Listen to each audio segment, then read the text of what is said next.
not a human being. You're a star.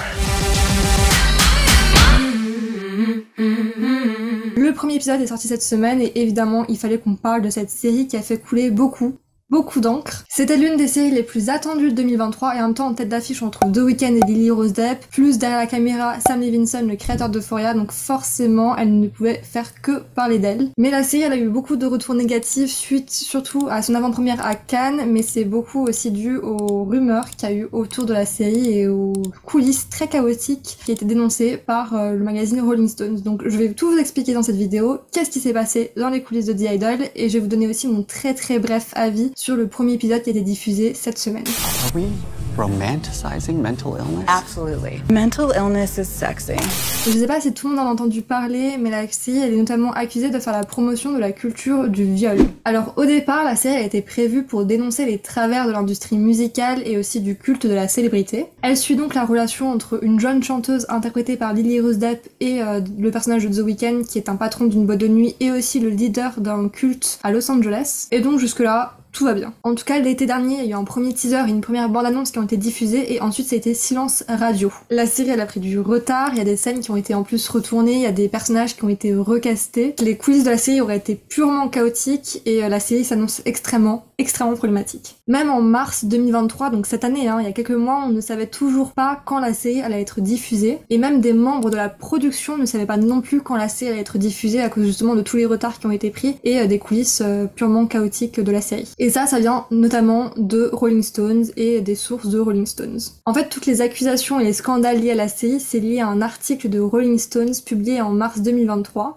qui justement lève le voile sur les coulisses et explique pourquoi la série a pris du retard et qu'est-ce qui s'est passé dans la production. Cette enquête qu'ils ont fait se base sur 13 témoignages proches du tournage. Et avant de vous dire qu'est-ce que dénonce l'article de The Rolling Stones, il faut déjà savoir qu'à la base, The Weeknd c'est le créateur, le producteur de la série, aux côtés aussi de Reza Fahim, mais lui on s'en fout un peu pour l'histoire, et de Sam Levinson, donc le créateur d'Euphoria. C'est-à-dire, encore une fois, Sam Levinson et The Weeknd font partie des créateurs et producteurs de la série The Idol. Et du coup, l'article de The Rolling Stones, ils expliquent qu'au départ, la série a été réalisée par Amy Seimetz et justement, elle avait été choisie par HBO pour son style satirique qui correspondait à ce que The Idol voulait dénoncer dans le culte de la célébrité et l'industrie musicale. Sauf qu'en avril 2022, Amy a été remerciée par la chaîne et tout son travail a été mis de côté. Son travail quasi fini d'ailleurs. C'est-à-dire qu'il y avait peut-être 80% qui était déjà terminé, bouclé. Et c'est là que Sam Levinson arrive pour remplacer Amy en tant que réalisateur. Et en fait ça aurait été à cause de The Weeknd. En fait, apparemment, il aurait été trop inquiet de voir la série poser un regard trop féminin et voir le personnage de Lily Rose Depp prendre beaucoup trop de place par rapport à son personnage. Et The Weeknd voulait aussi atténuer l'aspect culte de la série, de l'histoire et de son intrigue. Et du coup, Sam Levinson s'est lancé dans une reprise et réécriture de la série, s'éloignant de l'approche initiale d'Amy. En fait, le storytelling d'Amy se focalisait sur une starlette troublée, victime d'un prédateur de l'industrie, et justement, elle luttait pour récupérer son pouvoir. Sam Levinson, lui, dépeindrait plutôt une histoire d'amour avec un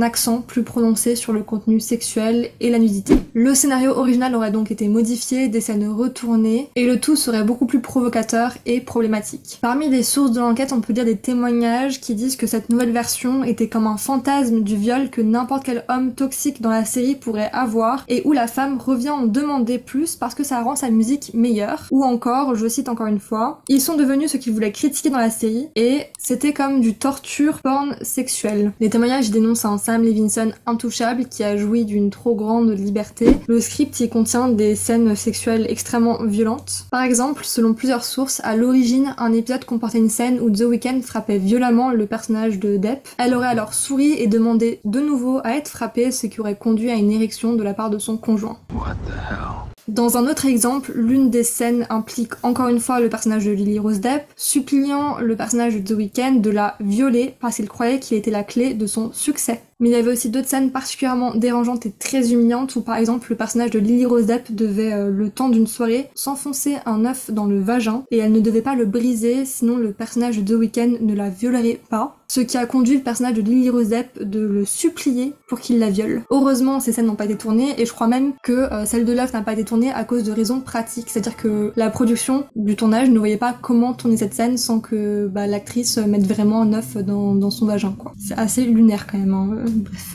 Et même d'après les commentaires et les premiers échos des gens qui ont été à l'avant-première à Cannes, bah ce qu'on voit devant l'écran correspond plutôt bien à ce qui a été sorti dans cet article de Rolling Stones. En fait, ça semble pas être une critique ou une satire de l'industrie musicale, mais plutôt une série très vulgaire où on voit une jeune femme qui demande à ce qu'on la fasse toujours plus souffrir car elle y prendrait du plaisir et que cela la rendrait meilleure artiste. C'est une série qui montrerait un homme qui abuse d'une femme et une femme qui adore ça et qui en redemande. En fait, c'est typiquement une série où t'as l'impression vraiment de voir le fantasme de vieux hommes derrière qui réalisent leurs fantasmes à travers leur série. Et c'est justement ça qui est dénoncé. C'est le male gaze et la culture de viol que promouvoit la série dans son message visiblement. Par exemple, dans la première longue séquence de la série, on voit le personnage de Lily Rose Depp qui pose, qui fait un photoshoot. Elle apparaît quasiment nue sous son peignoir et puis à un moment où elle montre sa poitrine à son photographe pour les photos. Donc elle se retrouve en fait seins nus devant l'objectif. Et du coup là il y a un homme qui vient arrêter le shooting parce que dans son contrat il est stipulé qu'elle peut pas poser seins nus. 10 minutes plus tard, ce mec se retrouve enfermé dans les toilettes car c'était le seul moyen qu'il arrête d'embêter tout le monde. En fait ce mec c'est son métier puisque c'est un coordinateur d'intimité. Les coordinateurs d'intimité c'est un tout nouveau métier suite du coup au mouvement MeToo. Et en fait ils sont embauchés pour veiller à ce que les scènes intimes des acteurs, enfin entre les acteurs se passent bien en tout consentement et en toute sécurité. En fait c'est pour faciliter les tournages des scènes érotiques et en même temps c'est pour protéger surtout les acteurs dans le processus. Et du coup là dans la série je vois vraiment pas ce que c'est le propos parce que en plus il est dépeint d'une manière hyper stéréotypée, ça dépeint un espèce de cliché pour montrer oh le mec il est chiant alors qu'il fait juste son métier pour protéger quelqu'un. What are we talking about? Your tits. Your nudity writer. It's very strict. It is my body. I'm not allowed to show my body. This intimacy coordinator. Okay.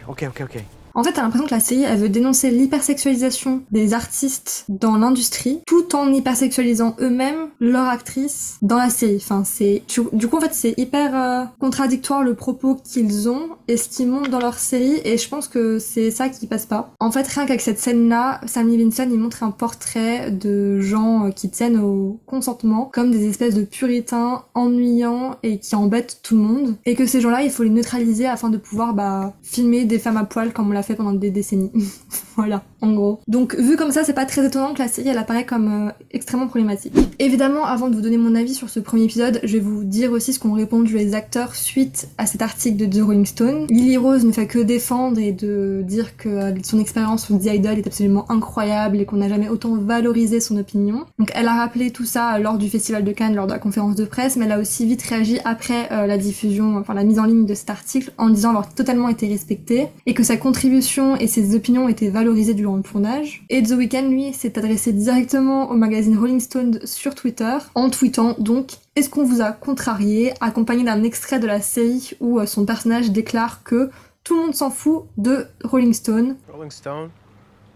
Are they a little irrelevant? Voilà, ambiance. Et là arrive le moment tant attendu où je vous donne mon avis sur ce premier épisode. Je vais être très brève parce que c'est que le premier épisode. Je trouve que le premier épisode il manque de personnalité. En fait dans le sens où je sais pas du tout ce que j'étais supposée ressentir ou j'étais supposée comprendre avec les scènes, les plans, l'ambiance musicale, tout. C'était hyper malaisant comme premier épisode, hyper cringe, et je pense pas que c'était forcément le sentiment que j'étais supposée ressentir, peut-être parfois, mais je pense pas autant. L'acting, je le trouve pas non plus extrêmement fou, parce que par exemple l'équipe de Jocelyn, donc Jocelyn c'est le personnage qu'interprète Lily Rose Depp, ça va, l'acting il est bien, mais juste alors les personnages ils sont extrêmement stéréotypés, les dialogues ils sont hyper clichés. Par contre l'acting de The Weeknd, il est mauvais. Voilà. Je comprends pas, en fait il est mauvais parce qu'il incarne quand même quelqu'un qui est censé dégager beaucoup de charisme. Moi c'est comme ça que j'imagine un personnage qui est décrit comme il est décrit dans le pitch, c'est-à-dire qu'il est patron d'une boîte de nuit et il est leader d'un culte à Los Angeles, donc j'imagine quand même un personnage qui est hyper charismatique et où tu comprends pourquoi certains et certaines éprouvent une certaine fascination et une certaine attraction et magnétisme envers lui. Et je comprends pas du tout pourquoi, du coup, Jocelyne elle rentre aussi vite dans les filets de ce mec-là, parce que vraiment il y a rien qui donne une cohérence à ça ou une raison. Tu ressens pas du tout un côté charismatique, tu ressens rien du mec qui pourrait donner une espèce d'explication à ça. Je trouve que c'est juste un mauvais casting, très mauvais choix je trouve d'avoir mis The Weeknd dans ce rôle-là. Et pareil, Lily Rose Depp, je la trouve pas incroyable non plus. Elle donne vraiment genre, elle a zéro énergie.